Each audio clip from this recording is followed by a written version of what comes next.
Bring your hands behind you and your feet forward. And grab the back side of your thighs to keep a straight back for a moment before we come into boat pose. Now, this is going to look different for everybody. You might just start here, building up the strength in your core to maintain that straight back in this posture. And just bring one foot up at a time, really building strength in your core.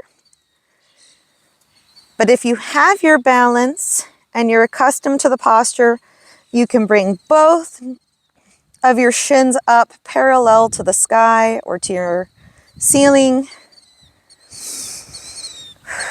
Breathing here, abiding in Christ, and focusing on how He has come to dwell in you and you in Him.